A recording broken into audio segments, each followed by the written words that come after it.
And you desire for us, Lord, to have an understanding, oh God, in everything that we do, Lord, that your guidance will always be available for us, oh God. We ask you, Jesus, to prepare our hearts, our minds, and that our understanding, oh God, will be widened, Panginoon, sa pag-aaral ng personal finance, oh God, and defeat the spirit of debts, Panginoon, pagkakautang, and confusion when it comes to money management, oh God. So to thank you, Lord, for the knowledge of God that will be imparted today. I pray for the anointing of Pastor Andrew, God, to teach the personal finance, Lord, and for all who are going to listen, oh God, they will put it to their hearts, oh God, and hallelujah, and take it, Lord, as an advice, oh God, and I pray that everyone, oh God, who's going to listen, oh God, will be desiring, oh God, to settle the every finances, financial crisis that they have, Lord. And we just want to thank you, God, for this opportunity, Lord, to impart to all the people, oh God, who desire, Lord, to be set free from debts, oh God, and be prosperous, Lord, is in terms of finances, oh God, and even, Lord, to secure the future, oh God. Father, thank you. And we ask for your Holy Spirit continuously to guide us. And we ask you to cleanse our hearts, oh God. And I cancel every spirit of confusion, oh God. And just give it all to you, Jesus, the harmony, oh God, and the success of this personal finance webinar. In Jesus' mighty name we pray. Amen and amen. Amen. Amen. So thank you, Pastora Love, for the opening prayer. So again, welcome sa ating personal finance webinar today. At sa atin pong mga co-host, admit na lang po sila para hindi po ako ma-disturb dito sa ating pag-aaral. No, so allow me to introduce myself. Aside from being a pastor, ako po si Pastor Andrew, and my wife, kanina yung nagpipray si Pastora Love. So we are pastoring a church here in France, and at the same time, we are also teaching financial literacy, no, since 2014, and just recently have also graduated from training din po sa ating ginanap dito sa online naman. It's about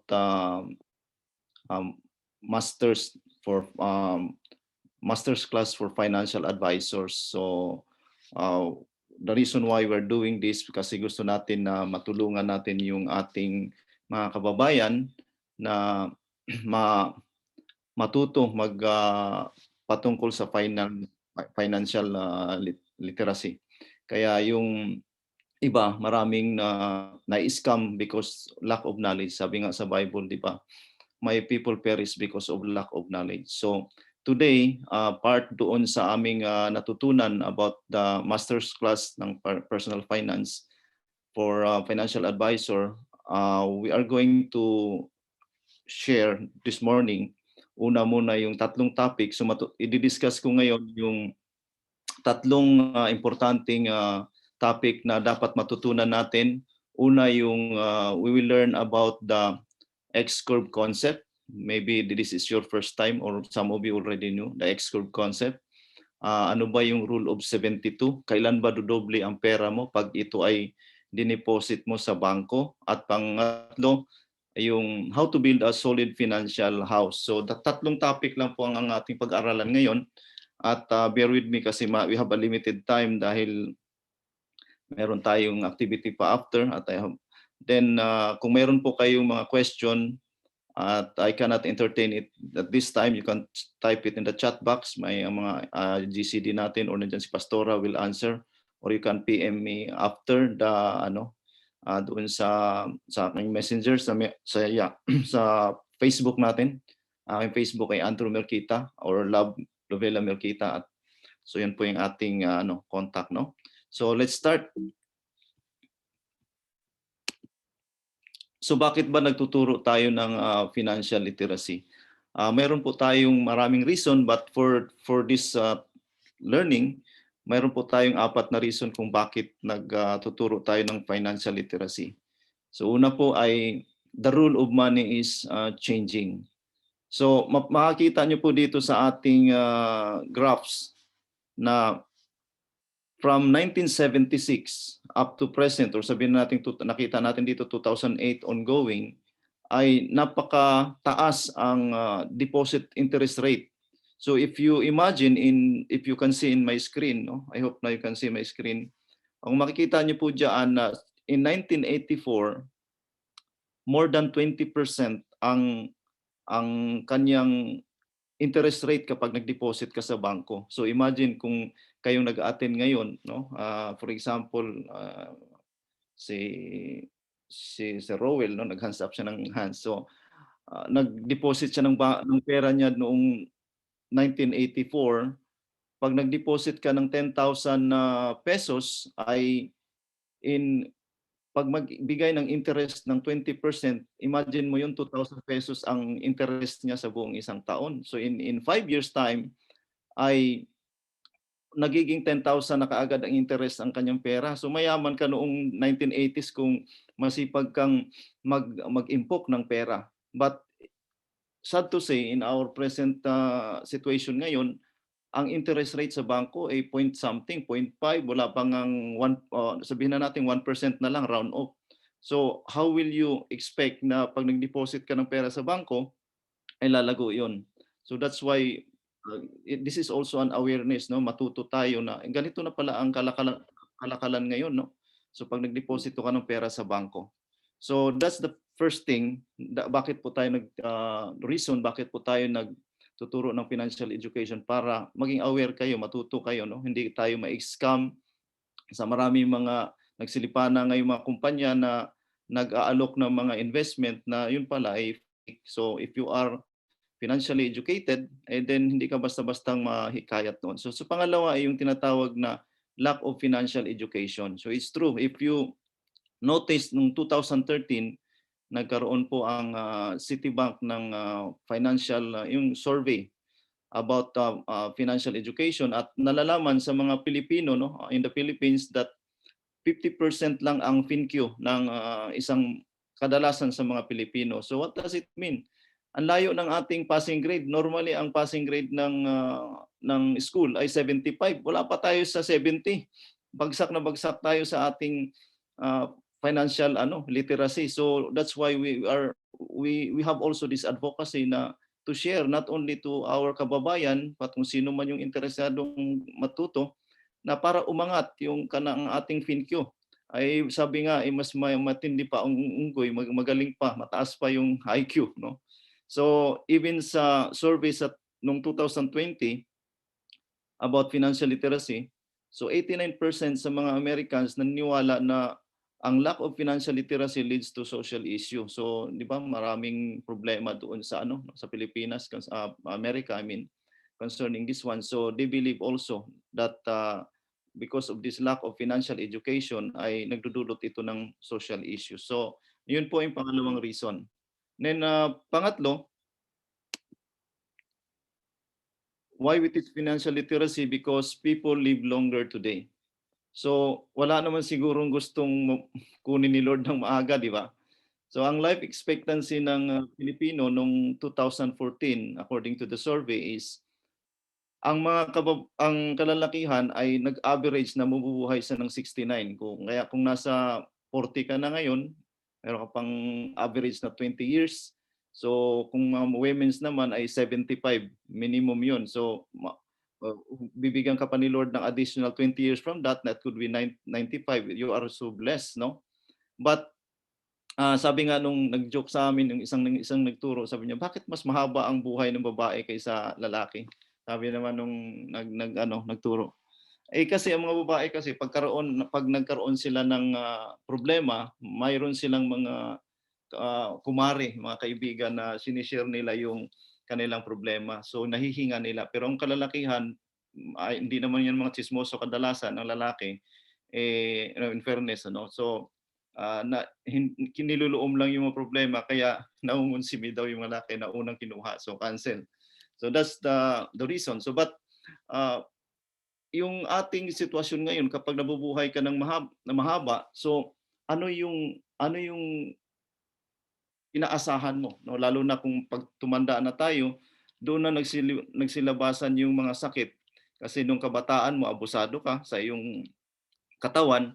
So, meron ka bang PhilHealth, meron ka bang SSS o Pag-ibig? Ang tanong is, enough ba yun to sustain your yung needs mo sa pagpapagamot? Buti sana kung nung iyong kabataan, kalakasan mo pa ay nagpe-prepare ka na ng healthcare mo, no, na magsusustain sa iyo pagtanda mo. So this is an awareness as well na habang malakas ka pa, you need to understand ano ba yung mga preparation na dapat mong gagawin. Okay? No, pang-apat, maaring marami pang additional reason kung bakit tayo nagtuturo, but this is just the last. But the high cost of living. So mapapansin nyo ngayon sa pandemic, kung ikaw ay magsha-shopping, yung dating several years ago, punong-puno yung pushcart mo, dalawa, isa sa'yo, isa sa husband mo. Eh ngayon, pag namalengke ka, parang wala na sa kalahati. No? Basket na nga lang, hindi na pushcart eh. So dahil sa inflation, sa pagtaas ng bilihin, at wala namang income masyadong pumapasok. Kung maalala ko nga noong nasa dito sa France noong 2002, I came here in France 2001. Ang pera pa noon sa France is French francs. So ang 100 francs sa aming mag-asawa ay enough na po 'yun para pamalengke namin pang grocery. But when it was converted to euro, ang aming yung halagang 15 euro, kasi ang 100 francs was converted, nagiging 15 euro na lang. Pag ikaw ay bibili ng tinapay or bibili ka ng pang-grocery mo yon, hindi na enough yung 15 euro. Kung sa baga, dalawang Burger King lang yun ngayon, sa ngayon. So imagine yung difference, 100 francs before is enough for us para pang-grocery. Ngayon, ang 15 euro, isang meal na lang, dalawang Burger King. So, ganon katindi ang bilihin. Dati pag bumili ka ng pandesal, yung 2 piso, marami na. Ngayon, isang pirasong pandesal, halos isang subuan mo lang. Okay, so to start this with I want you to understand na most people don't want to fail. They just fail to plan and execute. Maraming iba hindi nagpaplano, meron namang ibang nagpaplano pero hindi naman ini-execute. So ano man yung plano, ano man yung goal mo, kailangan mong i-execute 'yon. At I want you to understand as well na ang buhay natin meron tayong 3 stages, no? First thing is meron tayong learning years. Nag-aaral tayo from kinder at hangga't naka-graduate tayo ng college. But during those learning years, wala naman tayong expenses at our own. Maliban lang siguro kung nag-working student, but I'm talking about yung iba yung learning years and yung tinatawag na productive years. So most of us right now ay nasa productive working years. Nagtatrabaho tayo, nasa abroad ka man o nasa Pilipinas, lahat kadalasan nagtatrabaho tayo after tayong mag-aral, no? So pag nag-start na tayong magtrabaho, ang income na yung color blue, nandoon na yun, umaakyat na yung income, meron ka ng kita, meron ka na ring expenses, na yung pula stands for expenses. But there is another stage in life which is called retirement years. So my point here is, ano yung ginagawa mo during your productive working years na pinaghahandaan mo para pagdating ng yung retirement years, meron kang panggastos. Kasi if you notice dito sa ating graph, during the productive years, pagdating ng retirement mo, babagsak na yung income. Kung let's say nagre-retire ka ng 55 or 65, sabihin na natin, mostly naman kasi 60 nagre-retire, late 65. So kung ikaw ay nagre-retire ng age ng 60, 65, ang iyong income din babagsak na rin yun. Wala ka nang kita. Kung sa baga, no work, no pay kasi tayo, di ba? So but yung expenses natin ay continuous po yon. So what will happen during your retirement years, ano yung inaasahan mo? Ikaw ba ay umaasa sa SSS, umaasa ka sa GSIS or whatever kind of pension, or ikaw ay financially independent na. So bibigyan ko kayo ng isang illustration. Kapag ikaw ay nasa retirement years na, so God will bless you, no? Bibigyan ka ng mahabang buhay pa from your retirement 65 years to 95, that is 20 years. So if we will calculate those yung year na yon sa loob ng 20 taon, i-multiply mo ng 365 yan, merong 7,300 days sa loob ng 20 taon. Kakain ka ng tatlong beses sa isang araw. Ang lahat ng meal mo ay 21,900 meals sa buong 20 taon. At kung ikaw naman ay magba-budget, talagang matanda na budget, no, 50 pesos lang per meal, so 150 pesos yan per day, you need 1,095,000 para lang makakain ka ng tatlong beses sa isang araw sa halagang 50 pesos. Do you realize that na sa pagtanda mo kailangan mo pa rin ng 1,000,000 kung bibigyan ka pa ni Lord ng 20 years na buhay mula sa iyong retirement. So doon pa lang po 'yun sa tinatawag nating pagkain na basic. Wala pa yung gamot mo, wala pa yung rent ng bahay mo or so ever. So ganon katindi kung hindi ka prepared doon sa retirement years mo. But yung iba ay kinuha na ni Lord ng maaga, hindi na umabot ng retirement. Wala, hindi na problema yun. Paano nga kung bumaba ang buhay mo? So ngayon na nasa productive years ka, habang ikaw ay nagtatrabaho pa sa abroad, hindi rin naman habang buhay mag-abroad ka, hindi rin habang buhay may trabaho ka sa abroad. So you need to do something in preparation sa pag-retire mo. So ang desire natin, kaya natin tinuturo itong financial education, para pag nag-retire ka is ito yung financially independent, yung kahit matanda ka na, punta ka ng tabi ng dagat or somewhere else na magbabakasyon kayo na wala kang intindihin sa pera, mag-golf ka na lang or whatever. So this is our desire na makapag-prepare ka rin habang ikaw ay malakas pa, habang nasa productive working years ka pa, no? So that's the main purpose. Now, sa ating statistics again, sa mga retirees, 2% lang ang financially independent. I hope na by this coming years to come, ito pong dahil po sa marami pong kagaya natin na may advocacy na makatulong tayo na umangat itong statistics na ito na ang financially independent is 2%. I hope na nasa 5% na ngayon, no? So what happened to the remaining 98%? Saan sila nabilong? So take note na 23% doon sa 98% ay nagtatrabaho pa rin after nilang mag-retire. They are still working kasi nga hindi nga sila financially independent. So what about the rest? Yung 30% noon, dahil sila ay meron ng karamdaman, abusado, lasinggo, o ano man ginagawa mo ng kabataan mo, iniinda na yung pagtanda, hindi na kaya magtrabaho. Anong ginagawa? Umaasa sa charity, sa naging dependent sa kung ano man yung libre sa gobyerno para mapagamot. That's mostly 30% according to the survey.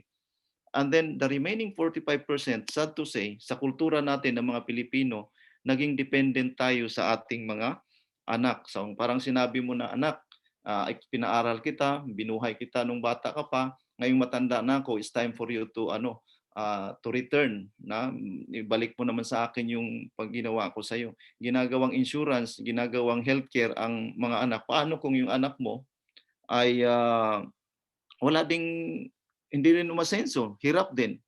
Kung hindi ka matulungan, magsasama pa ang loob mo. So nakakalungkot because this is the reality. Only few people has this naging financially independent, 2% lang. But my question to you, ganito kasi yan hindi yung mga taong ito, hindi naman sila nagplanong darating sila sa ganyang sitwasyon.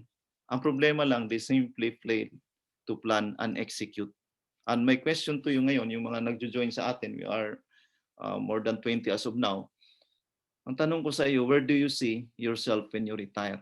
Sige daw, saan mo gustong paki-type na lang, no? Makikita natin mayroong 2, 23, 30, 45. Number 1 is 2, number 2 is 23, number 3, 30. Saan mo gusto? 1, 2, 3, 4. Paki-type na lang sa ating chat box. Okay? So kung gusto mo na mapunta sa financially independent na category, then you need to do something, you need to plan, and you need to execute. Pero kung wala kang gagawin, I'm telling you right now, to be honest with you, tatlo lang ang bagsak mo. Either doon magtatrabaho ka pa rin after retirement, or either nasa charity ka or aasa ka sa anak mo. Ganun lang talaga kasimple. So, if I were you, do something, plan and execute, no? So, meron yatang nag-comment dito. Sino ba yung nag-chat? Sabi ni Storm, financial independent daw siya. That's great, no? It's a good decision. Yung iba, yung 23 hindi nag-type. Ang gusto nila yung number 2, number 3, number 4. So ganun lang siguro ang gusto nila. So bahala kayo, at least binigyan ko kayo ng oportunidad na mapunta sa financially independent, kasi kailangan din mayroon kayong desisyon eh. Pag hindi ka mag-type, ibig sabihin nalilito ka pa kung number 2 ka, number 3, number 4. So, nasa inyo na yon. Okay? Now, si Jane din daw number 1. That's great. Okay, so ang mga tao ngayon, ang bilis gumastos, no? People spend faster today. If you notice, sinong pinanganak dito ng 1970s? Ako, pinanganak po ako ng 1970s, no? During our time, naglalaro kami, ay masaya na kami sa pantintero, tumbalata, pag mayroong pinagbuksang sardinas, tanggalin na lang yung label, laro na ng tumbalata yan. Sungka. So, sinong makakapag-relate? Yung 1979 daw siya. So, ako 1972 ako. So, may kote, yung mga luksong, lahat ito ay, wala ka namang gastos pag mailaruin mo yan eh. Yun lang yung tiyakad nga lang, pag pinagkayuran mo ng nyug, gagawin mo ng ano, no? Lalakad ka na doon. So, walang gastos noon. Ngayon, ang kabataan, ganito na. Electronics, di ba? Maka-relate ba kayo? Sinong may anak na dito? Can you imagine, yung aking anak na 3 years old, ay dahil nag-install ako ng sports car na yung games doon sa aking cellphone, ang galing mag-drive ng sports car. Nagcha-champion pa siya. So, can you imagine at 3 years old? Ay wala pa akong kamuwang-muwang ng 3 years old na yun. So ngayon very advanced ang mga bata ngayon, masyado ding advanced yung kanilang gastos, di ba? So that's the reality. So how can you cope up that one? So you need to be educated as well. Ano bang dapat mong gawin? So people spend today, ito again, before, sinong nakagamit ng typewriter? Nung nag-aaral ako sa college, kasi ang course ko kasi Bachelor in Office Administration. So meron kaming typing lesson tsaka stenography na steno machine.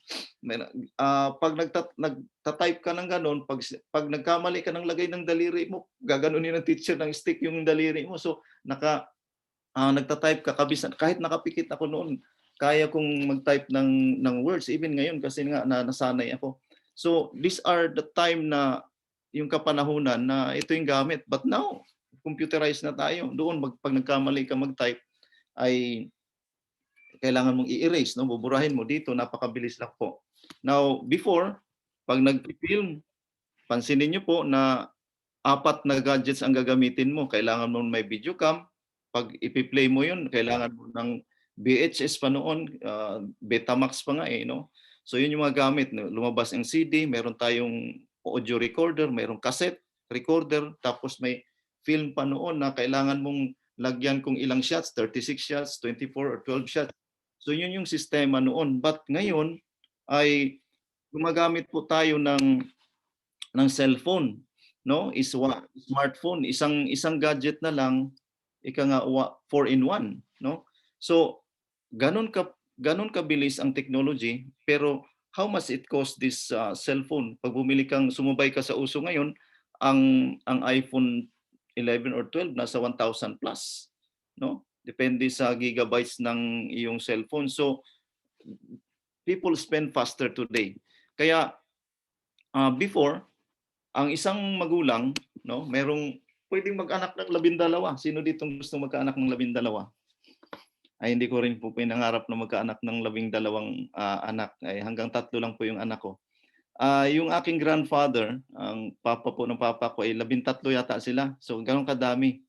So during those time ay kayang-kayang ng palakihin ng paaralin ng isang magulang ang 12 anak. Pero ngayon, 12 anak, hirap pang tustusan, hirap pang paaralin yung mga anak niyang, yung kanilang yung magulang, tatay at nanay nila. Why? Because Yung 12 anak ngayon walang mga trabaho, minsan nasa bisyo pa.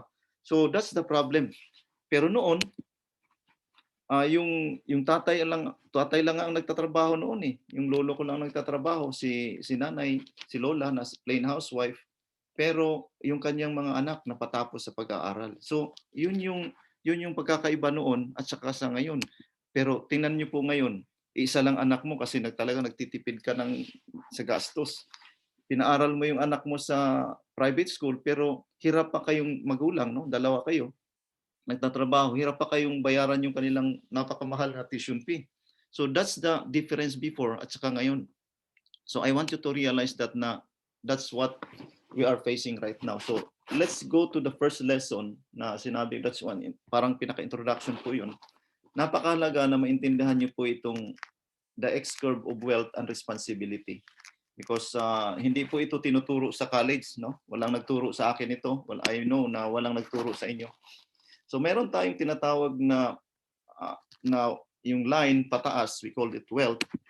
At meron din tayong line pababa na tinatawag na responsibility. Kaya siya naging X curve because crossing the line going up and going down. So what does it represent?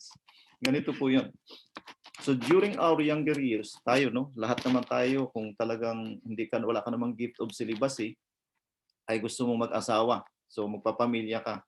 So the reason why you work hard to earn money kasi meron kang pamilyang pinubuhay. Bakit ka ba nasa abroad ngayon? Nasa Saudi, nasa France, nasa Italy, at saan ka mang country ngayon? Because kailangan mo ng pera. No work, no pay. So you work hard for money. But para saan ba yung pera na yan? Para siyempre matustusan yung pangangailangan ng pamilya mo, matulungan mo yung magulang mo, mga kapatid. That's the main reason. But aside from that, because you need to buy food, papaaralin mo yung mga anak mo, may saan mo sila titira, rent ng bahay at kanilang mga healthcare, pampa-hospital. So during those younger years, we have a big responsibility. Now, yan ang isang sa mga reason na sinasabi ng iba. Kaya ako, pastor, hindi ako nakapag-ipon ngayon kasi alam mo na, mahal na, may 3 anak ako, na may pinapaaral akong ganito, na ospital pa si ganito, kaya wala akong savings. That's a wrong reason. Kasi kung hindi mo talaga bibigyan ng goal na mag-save ka every month, ay walang mangyayari sa buhay mo. For the rest of your life, wala ka talagang savings. Okay? Now, ito yung pinaka-goal natin. Habang ikaw ay nasa productive working years, you start to save. So, because meron ding other side, hindi ka lang kasi habang buhay na nanatiling bata. Darating ang panahon, tatanda ka rin. Amen? So, sa older years, ano yung meron doon? Dapat sa pagtanda mo, malaki na dapat ang savings mo. Hindi yung kung kailan ka tumanda, tsaka ka naging nabaon sa utang. Which is the reality, no?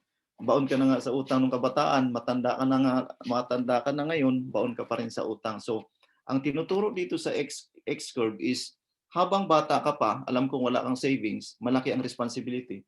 Ang goal natin, pagtanda mo, malaking savings, wala ka ng responsibility. So what does it mean na wala na akong responsibility? Okay. My question is, what if during your younger years, kukunin ka ni Lord ng maaga, no? Cancel. Paano kung ang breadwinner kinuha ng maaga? What will happen to your family? No? Saan sila kukuha ng pagkain, lalo na kung walang trabaho si Mrs.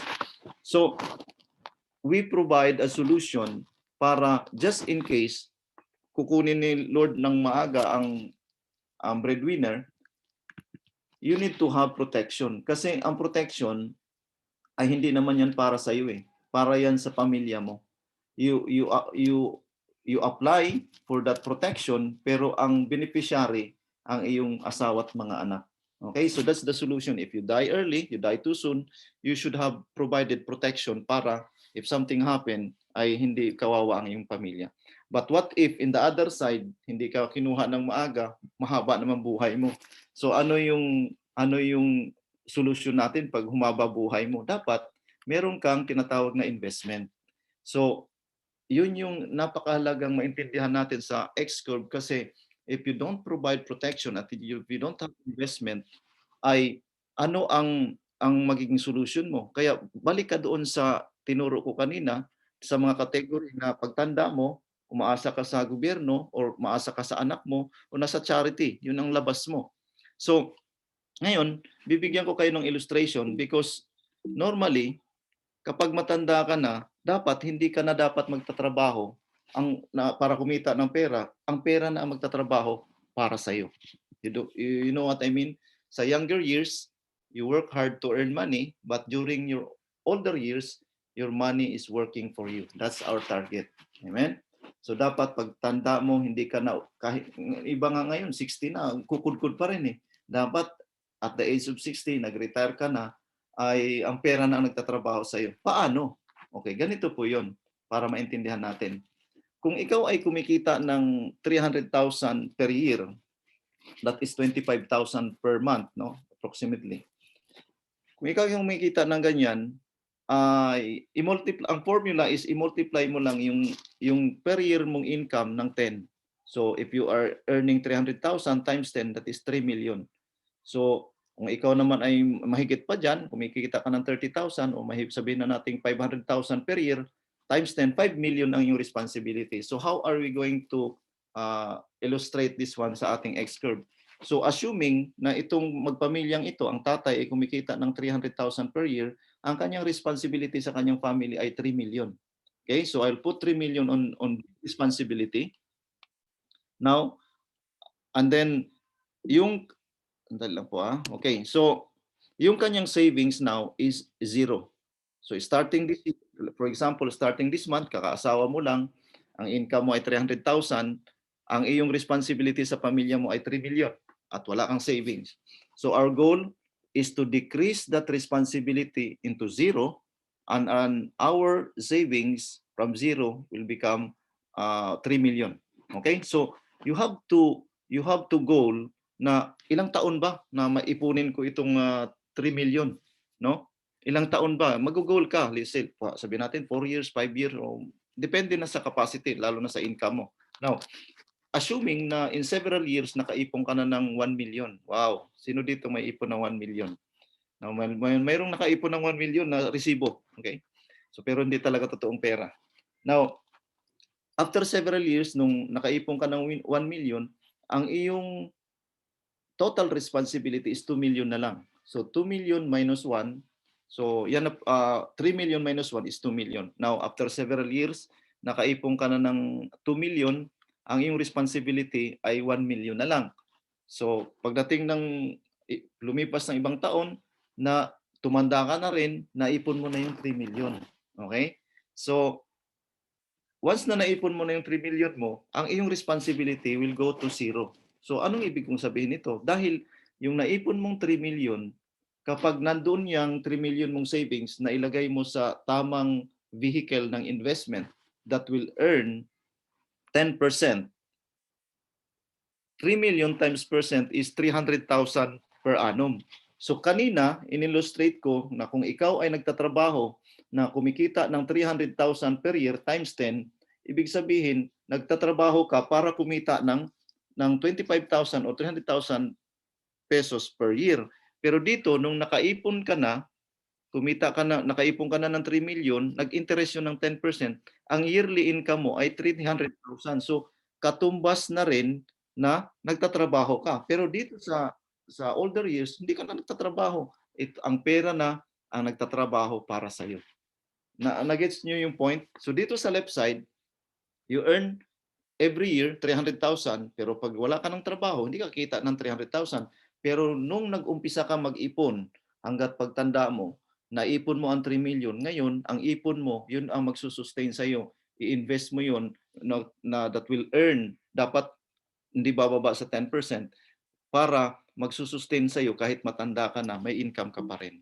Okay? So I hope meron kayong natutunan sa X-curve na yan. Now, ito ang tanong ko sa inyo. Anong stage ka na ngayon? Tatanong ako sa audience natin. Okay? Anong stage na po tayo? Sinong mga pwedeng makasagot? Stage 1 ka na ba? Meron kang stage 1 ka pa ba? No savings, 3 million responsibility. Stage 2, meron ka ng 1 million savings, 2 million responsibility. Stage 3, meron kang 2 million savings, 1 million responsibility, at meron ka ng 3 million na savings, At stage 4, wala ka ng responsibility. Sige daw, mag-type daw tayo sa ating chat box. Anong stage ka na? Kung sinong masipag dyan, mag-ipon. But I can guarantee you na kadalasan sa inyo ngayon, kadalasan sa atin, nasa stage 3.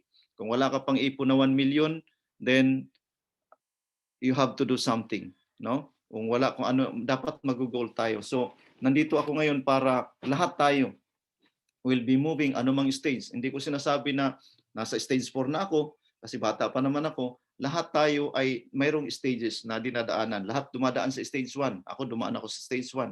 Pero ang goal natin, mag-move tayo to another stages, no? So, sabi nga nung iba, nasa stage 1 pa ako. Yung iba naman, stage 2. Wow, stage 2. Kaya peso naman ang pinag-usapan natin dito, Sister Jane. So, it's good na yung iba nasa stage 2 na. But today, I will be sharing to you paano ba mag-move from stage 1 up to stage 4. So, yun yung pangalawang topic natin, yung how to build a solid financial foundation. Okay? Now, the importance of building a solid financial foundation is pag ikaw ay nagpatayo ng bahay, ano ba yung binibigyan mo ng importansya? 'Di ba? Mahalaga yung foundation.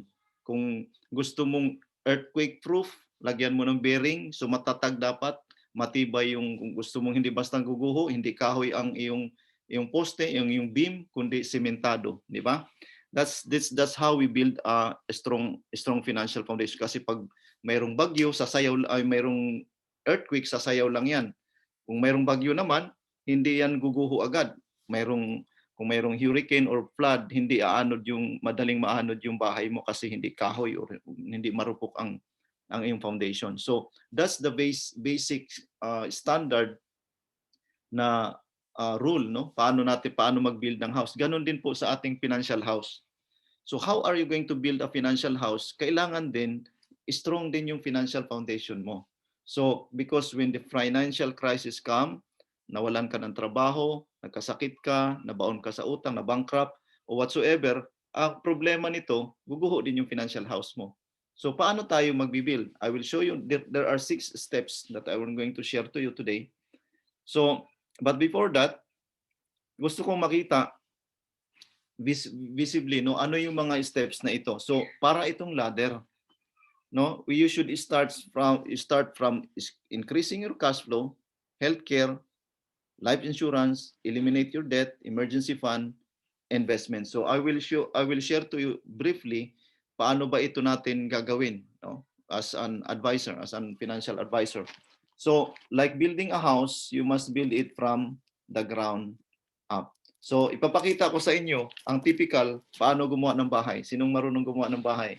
Wala naman yatang karpintero. Nakagawa ako ng bahay-bahayan before.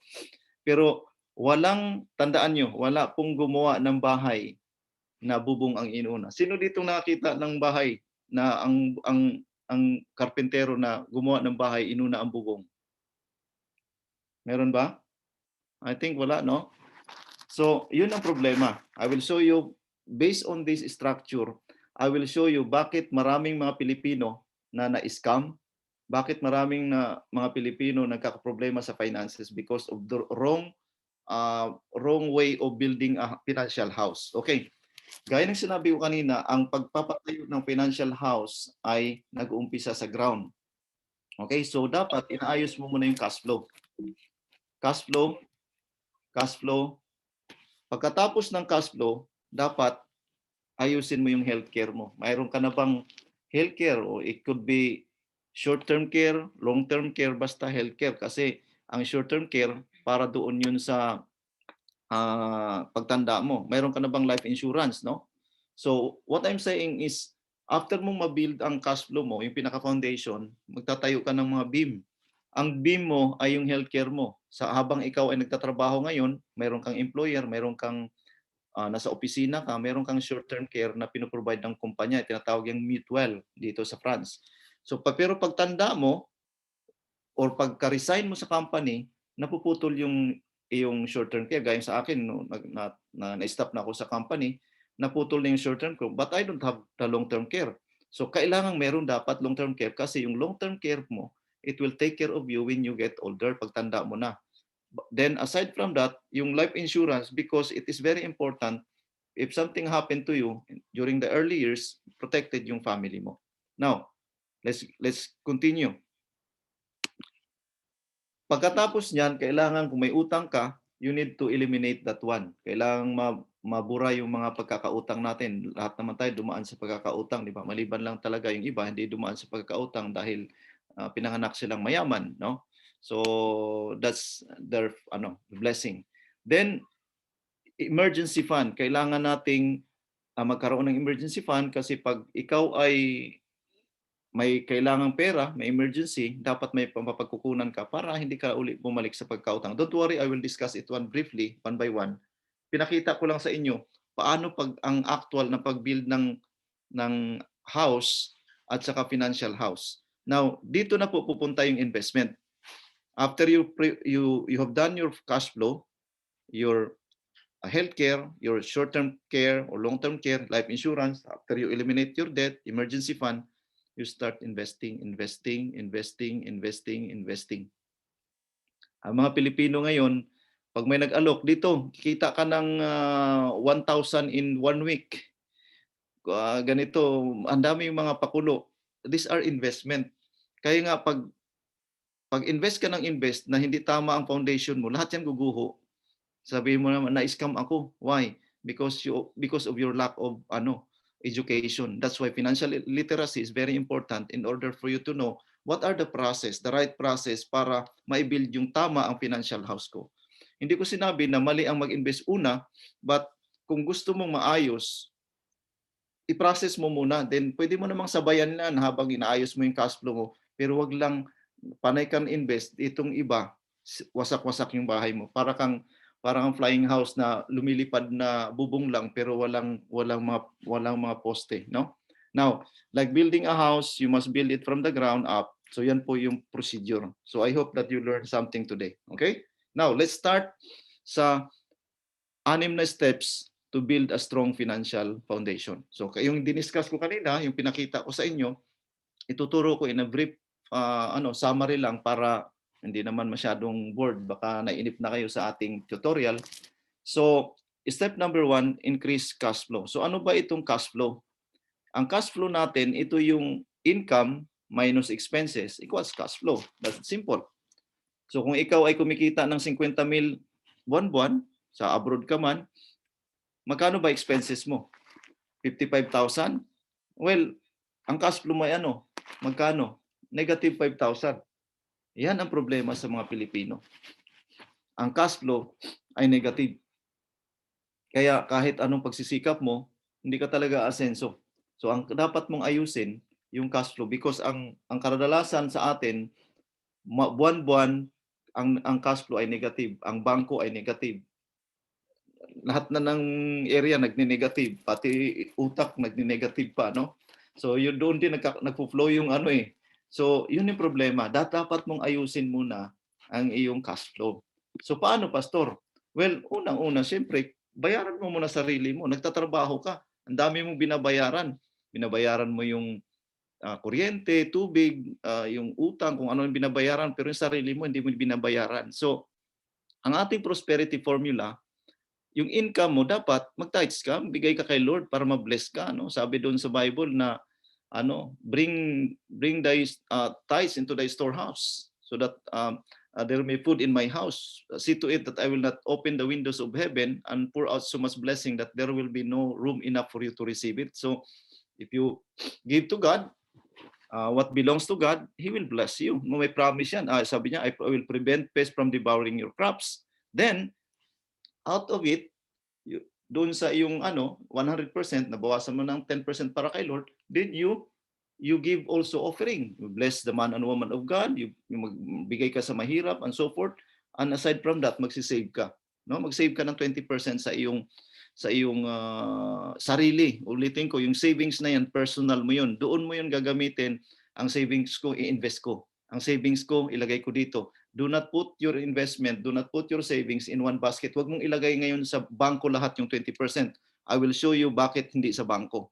Maaring maglagay ka sa bangko pero pang emergency fund lang. Pero yung investment, never invest your money in the bank. You know why? I will show you later on doon sa rule of 72.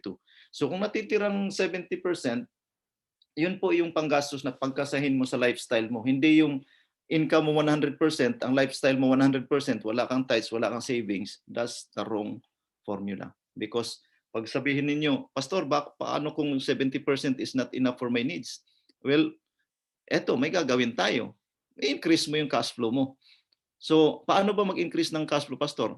Siyempre, ganito lang yun. I-reduce mo yung expenses mo. If you earn 50,000, don't spend 55,000 gaya kanina. You reduce. You spend below 50,000. That's simple para hindi ka mag-negative.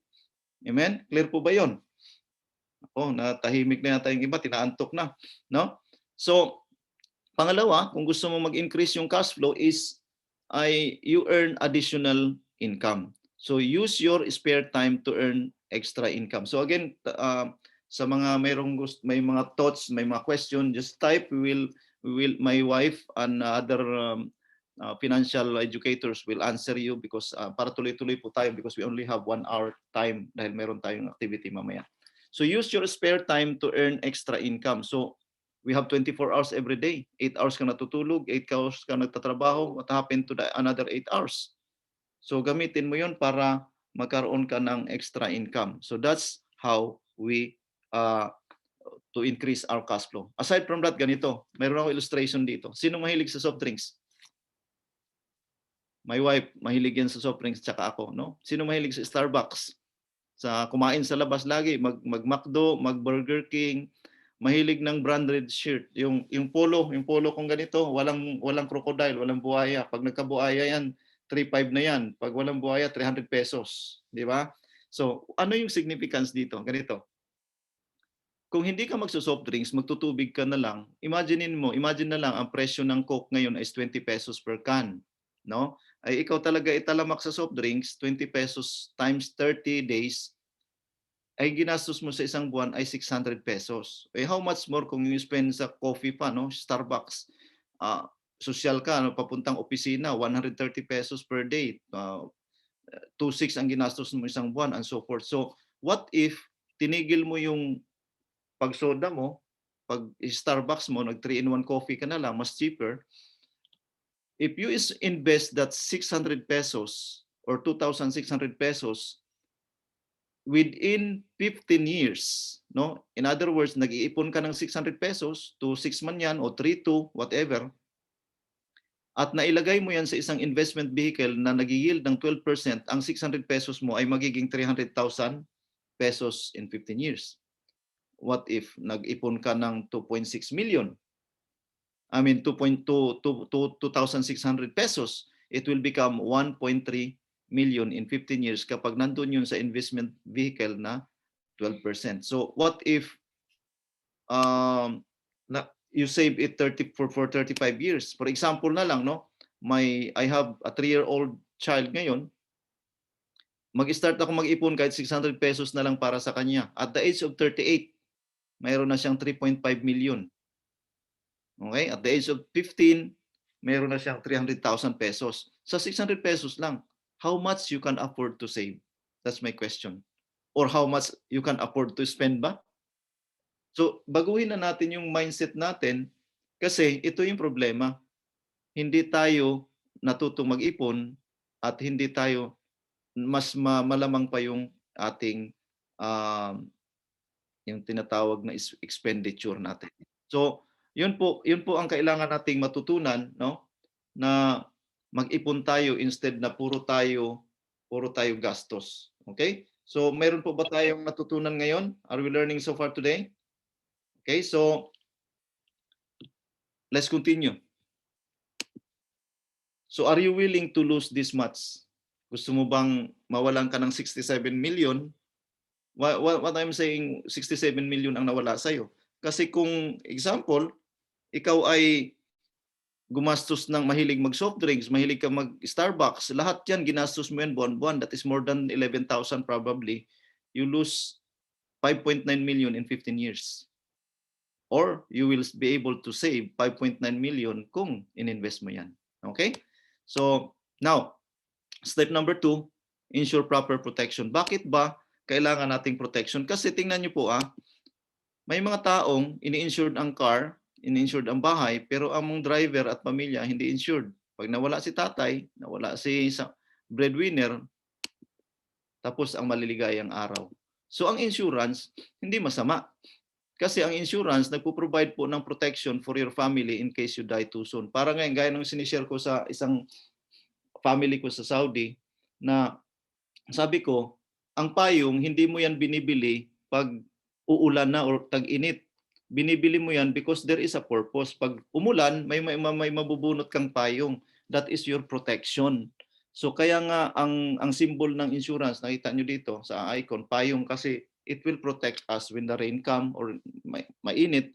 So ganun din if may mangyari sa iyo, your insurance will protect your family. Hindi ka protektado sa insurance, yung pamilya mo ang pinoproteksyonan mo. Okay? So sabi nga most people have good protection on their houses and cars, but few have enough for their loved ones. Ang car po na Montero, 1 million ang insurance. Ang driver hindi insured. Kung nangyari, bayad ang car, pero yung pamilya na naiwan, walang insurance. No? So that's the reality. Now, paano ba mag-compute ng insurance? Kasi ganito, no, para maintindihan natin, pag sinabi mong, Pastor, ipapa-insured ko yung sarili ko kasi para sa kinabukasan ng pamilya ko. Tanong ko sa iyo, meron tayong tinatawag na DIME method. DIME. Magkano ba yung utang mo? May utang kang 100,000, kasama mong i-insured yan.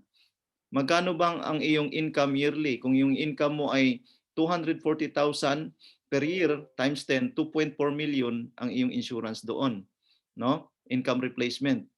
Magkano ba yung mortgage mo? Bumili ka ng condo, 1.5 million, nabayaran mo 1 million, may balance ka pang 500, kasama mong i-insured yun.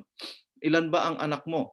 Isa, dalawa, bawat anak 1 million. So assuming this is in this illustration, may utang siyang 100, may income siyang 240, at yung kanyang mortgage ay 500, and isang anak niya 4 million. So dapat insured ang tao, ang tatay ng 4 million. Why? Because when the breadwinner die, babayaran siya ng insurance ng 4 million. So yung 4 million na matanggap niya, pwede niya nang bayaran yung utang niyang 100,000, pwede niya nang bayaran yung mortgage na balance ng bahay niya na 500,000, mapapaaral niya ang kanyang anak ng 1 million, no? At yung income replacement, ma-invest niya yung 2.4 million doon sa kanyang nag-yield ng 12%, and then ikikita po yun ng kung magkano yung salary ng kanyang breadwinner or tatay, yun din po ang kikitain doon sa kanyang ini-invest na income replacement. So that's how we compute the insurance. Okay?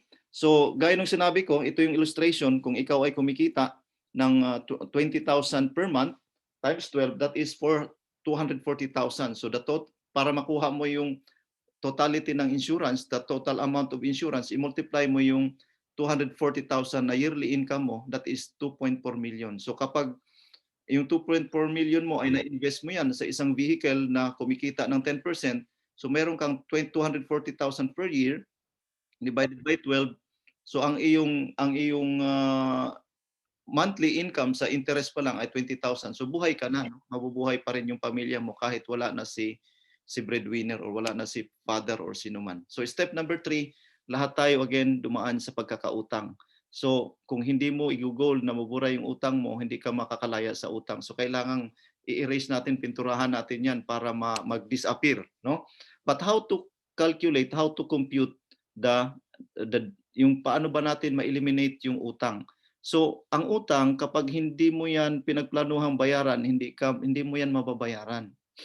Magkano ba utang mo? Kung mayroon kang liabilities na 100,000, then you have to goal, ilang year ko bang babayaran? 1 year? 2 years? So if you will pay it within 1 year, you divide the 100,000 by 12, that is 8,333 per month. Kung hindi kaya ng salary mo, make it 2 years, di kalahati ng 8,000, 4,000 plus, no? 4,150 something. So if you cannot control your debt, your income will be useless. So marami sa atin na baon sa utang, 20 years na baon sa utang pero hindi pa rin nakabayad dahil hindi naman sila nag-goal na bayaran yung utang eh. Kung maisipan lang. So dapat consistent tayo, ay bubunuin ko tong utang na to in 1 year, in 2 years para matapos. So that's the way how we eliminate our debt. Okay? So pasensya na sa mga na kapapasok lang, you missed the other points, but I have recorded this one. I will try to post it somewhere sa financial education na webpage so that you can go back, because next Saturday I might be teaching about financial check-up, no? Kasi kung ang tao pag nagkasakit kailangan niyang magpa-check up. Ikaw din kung may pera ka rin sa bulsa, kailangan mo rin ma-check up para makita natin saan ba yung problema, no? So I might be preparing a PowerPoint next Saturday about financial check-up, okay? So ito ngayon ang problema ng mga Pilipino. Bakit hindi na-manage ang utang? Dahil normally, kung income mo ngayong month of February, gastusin mo sa month of February, right? Or katapusan. Meron kang sahod sa March, future income mo, gastusin mo sa future needs mo. But what happened? Yung sahod mong pang March, kinas-advance mo para gastusin mo pang February. So yun yung wrong concept. Kaya hindi tayo nakakalaya sa pagkakautang. So my advice is your income sa present needs, spend it in your yung income sa present time, i-spend mo yun sa present need mo, hindi yung future income mo i-spend mo doon sa present needs mo, kasi if it will happen, wala ka nang panggastos doon sa susunod na buwan, mangungutang ka na naman uli. So that's the problem. Okay? So second to the last is yung emergency fund. Bakit napakahalaga ang emergency fund? Because ang tanong ko is, are you prepared for this emergency? What if bigla kang nawala ng trabaho? Na ospital, may tragic death, may catastrophe. Like say ngayon, may dumaang bagyo, may lindol, nagka-COVID tayo, wala kang trabaho. Saan ka kukuha ng panggastos mo? So doon dapat sa emergency fund. So how are we going to calculate the emergency fund? So dapat, habang nandun ka pa sa productive working years, nag-ipon ka ng minimum 3 months to 6 months. So kung magkano yung salary mo, yun yung iipunin mo per month, no? In totality, no? For example, kung ang income ko ay 20,000 per month, at least ang maipon kong emergency fund within certain period of time is 60,000, 3 months of my monthly salary. So yung emergency fund na yan, babasagin mo lang yan, i-break mo lang yan kapag dumating na yung itong tinatawag na nawalan ka ng trabaho, na ospital, or mayroong mga emergency. So kagaya nitong mga langgam na ito, sa Bisaya pa, mga otitod, ay nag-iipon sila ng supply habang hindi pa tag-ulan para meron silang magagamit, no? So ganun din sa iyo, kailangan mong ipunin 'yon. So paanong paraan? Ganito 'yon.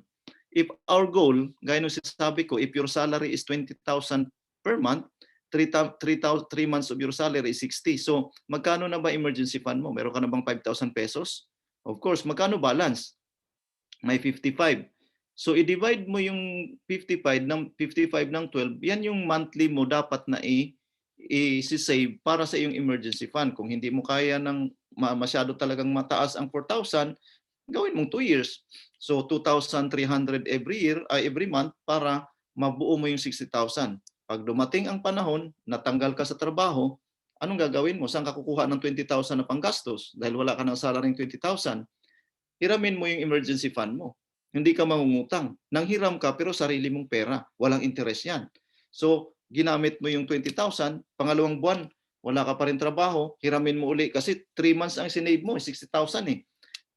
40,000 nagamit mo na. Pangatlong buwan, nagkatrabaho ka. Unti-unti mong ibabalik yung iyong emergency fund na 40,000 na nahiram para meron ka na naman uling magamit kung may emergency darating. So that's the process how we save emergency fund. Okay? Now, may natutunan po ba tayo? Clear po ba yon? So, step number 5 is build long-term investment. So, dito sa ating panglimang steps ay mahalaga na matutunan natin paano ba mag-invest, no? Alam ko na maraming mga investment vehicle ngayon, mayroong real estate, may mutual fund, kung ano pang mga stocks, no, mga crypto and so forth, iba-ibang investment vehicle. I'm not teaching you today a long topic about investment because this is just an overview. Umpisa pa lang ito sa ating financial literacy. Marami tayong pag-aaralang mga topic para ito yung pinaka-foundation natin.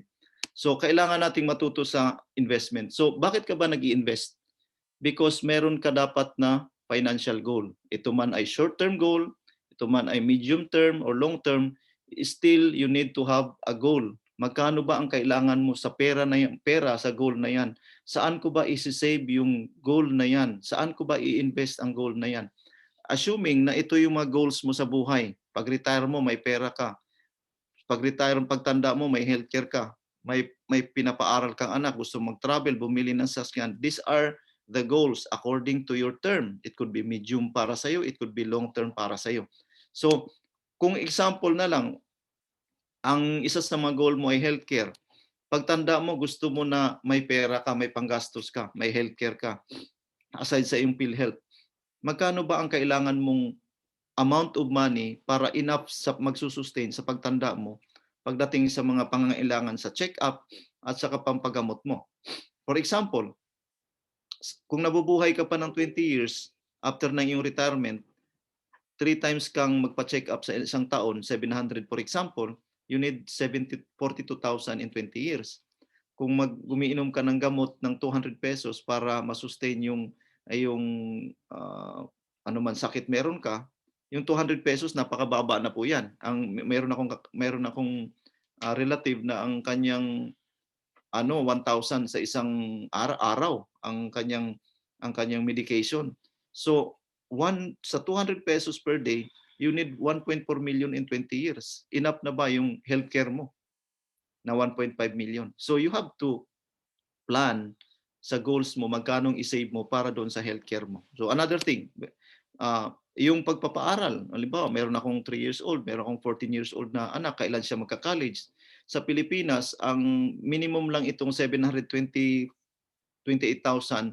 per year, no? I mean, yung buong isang taon na kasi ang tuition kasi per year doon is nasa itong inaabot no 146 noong 2016, noong 2019 nasa 200,000.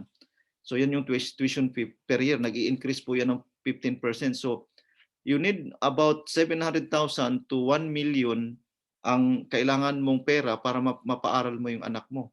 Kailan mo yan paghandaan? Hindi yung mag-aaral na next month yung anak ko, saan ako kukuha ng pang-tuition?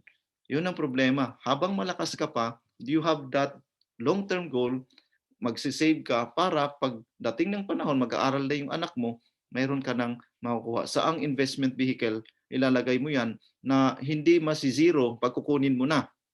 No? So yan ang pinaka-importante sa lahat. Now, the last topic that I'm going to share is about to close now. Let's bear with me. Ay yung tinatawag na Rule of 72. Okay? Ang Rule of 72 is sabi ni Albert Einstein na i-divide mo yung 72 ng interest equals the number of rate of years for your money to double. Okay? So, anong example na pwede kong maibigay? Halimbawa si Pastor Art, dito na si Pastor Art, kapapasok lang ni Pastor.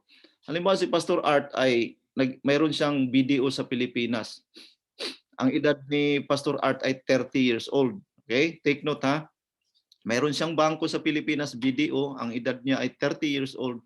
Nag-deposit siya ng 10,000. Ngayon, according to the Rule of 72, i-divide mo yung 72 ng number of interest, yun yung kailan dodoble ang pera mo. So, according to this formula, 72 divided by 1% or 1 equals 72.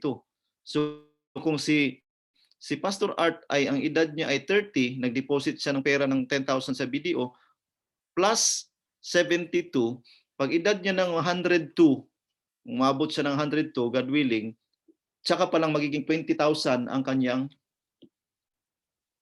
pera sa bangko, tsaka palang dodoble ang kanyang pera sa bangko. Now, tanongin kita ngayon, gusto mo bang mag-iipon sa bangko na ganyan ang mangyayari sa iyo?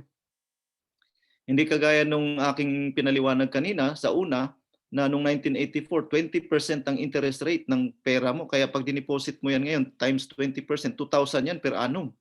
In 5 years, 20,000 ang interest mo. Pero ngayon, after 72 years, magiging 20,000 ang pera mo. No way.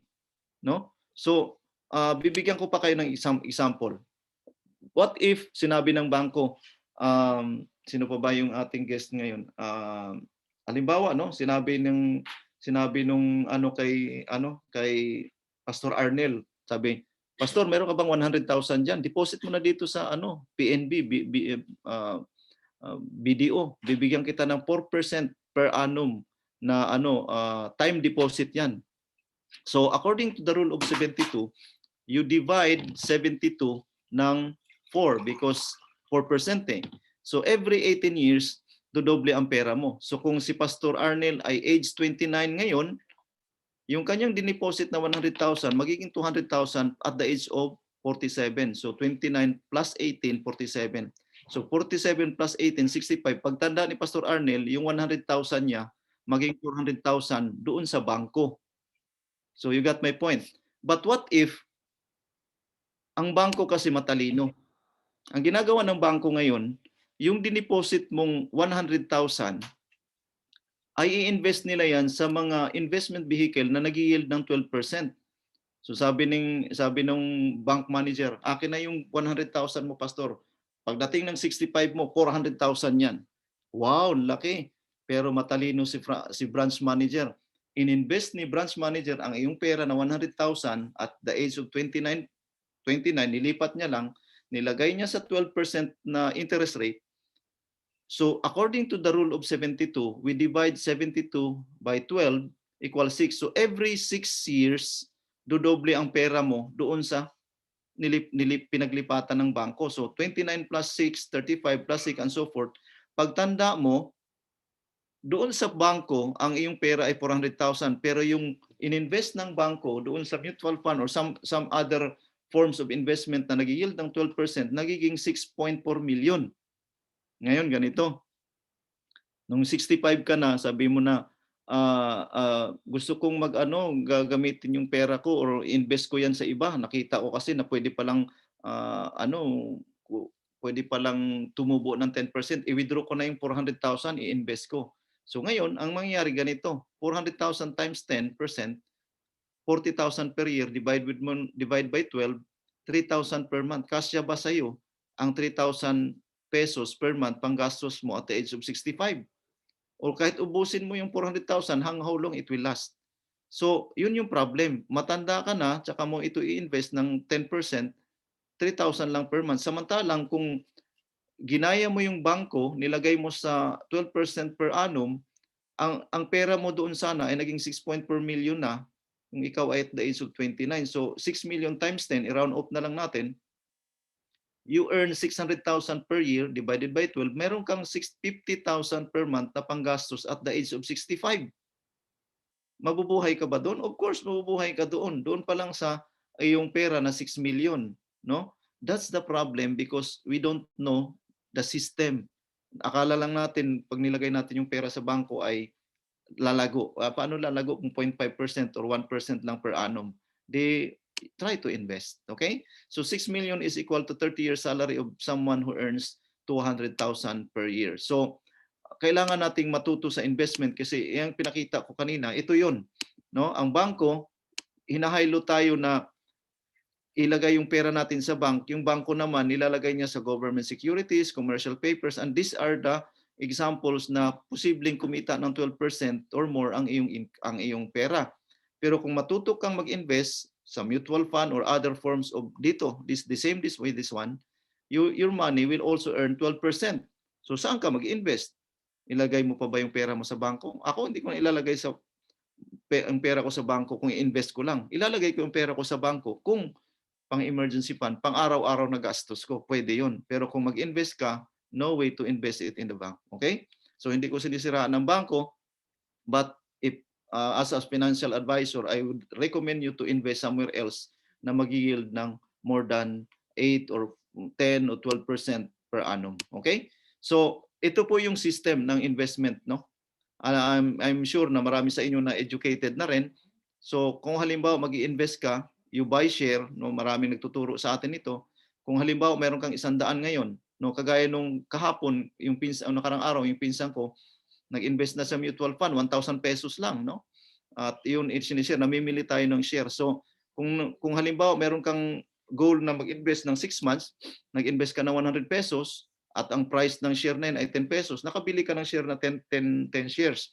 O kung mababasa nyo dito, na every month consistent siyang naghuhulog ng 100, nagsisave siya. So namimili siya ng share regardless kung 7 pesos ang per share, 5 pesos, 6. So the lower the price of share, the bigger na he earned the shares, he accumulated the share. So within 6 months, ang nakapag-accumulate siya ng 85 shares. So ang the last price nung 6 months is 10 pesos. So 85 times 10, that is 852, no? Yun yung price ng kanyang last na investment. So since nangapital siya ng 600, so 852 minus 600, total of 252.40 ang nagain niya. So that was 42% ang nagain ang kanang rate of return niya doon sa kanyang investment. So what if hindi 100 ang nilagay mo, 100,000. So 100,000, so ang kita mo diyan ay 252,000 in 6 months. 252,000 in a certain period of time. So depende kasi 'yon kung kailan mo ito ininvest at kailan, kasi the longer ang investment kasi dapat long term, the more na hindi ka matatalo. So we have a separate topic about it, investment. Marami tayong pag-aralan, but I hope na nasusundan niyo ako. So lastly, before we close, kung ikaw ay mayaman na, ay kailangan mo yung last will and testament, a preservation of state. So marami sa atin na until now ignorant na may pamana ka sa iyong mga magulang pero hindi mo alam na bago mo ma-transfer ang titulo sa iyo, may babayaran kang estate tax. May babayaran kang mga taxes sa government. So kagaya kay Helen Vela, I heard na meron siyang dapat na matatanggap na ilang milyon ang kanyang anak nung pumanaw siya, pero dahil hindi nabayaran nga yung mga taxes, na hindi, ignorant nga. So parang kalahati na lang natanggap, 4 million na lang. So what if you have 6 million property and you need to pay this total amount of tax, estate tax is 615,000. I hope na with the changes ng ating Republic Act binabago, no, na mas bumaba ngayon ang estate tax. So tingnan natin kung mayroon kang property malaki, what are you going to do? So ang advice ng mga financial advisor kung kayo ay may mga malalaking property, magkaroon kayo ng family corporation. So yung maraming mga company ngayon na nagpo-provide ng asset preservation services like IMAX and so forth. So I'm not recommending anything, but to give you, this is just an example to give you an idea na mayroong mga company tutulong sa iyo na makapag-create ka ng family corporation para yung asset mo, pag nawala yung father, lilipat lang yung name sa wife, lilipat sa children, para maiwasan natin yung pagbabayad ng tax every transfer of heir, no? So yung sa ating will of testament. So that's all for today. Ang last slide ko po, sabi nga ni Bill Gates is, if you're born poor, it's not your mistake. But if you die poor, it's your mistake. So tandaan natin, hindi lahat pinanganak na mayaman. Hindi rin naman lahat pinanganak mahirap. Kung pinanganak ka mang mahirap, hindi mo kasalanan yun. Pero pag namatay kang mahirap, kasalanan mo na yun. Dahil sabi ni Lord, do not forget the Lord thy God, because it is I who gives you the ability to produce wealth. Binigyan ka ng anointing, binigyan ka ng ability para yumaman ka, sumagana, pero kung hindi mo gagamitin yun, mamatay kang mahirap, kasalanan mo na yun. No? Sinabi niya pa sa John 10:10, the thief comes to steal, to kill, and to destroy, but I have come to give you life in abundance to the full until you overflow. So maraming salamat po sa araw na ito, sa inyong pagsubaybay. Sa sunod na Sabado, I might be teaching about financial check-up, so bear with me. I hope na meron kayong natutunan. God bless you all at see you next Saturday. So mga nag-question, I cannot entertain it right now dahil meron na tayong susunod na activity. I will get in touch to you sa ating Facebook. Meron akong Facebook, Andrew Merquita. You can send me messages para ma-answer ko yung inyong mga questions. Salamat po and God bless you all. Back to you, Pastora. If you are free, you can have our closing prayer or can assign someone. Hello, good noon na, no? Good morning pa rin. Thank you everyone for bearing with us. I hope na marami tayong natutunan, maraming eye-opener sa atin ngayon. And sorry po, di po tayo makakapag-question and answer, but gaya ng sinabi ni Pastor Andrew, na you can add us in your Facebook so that we can rerun also this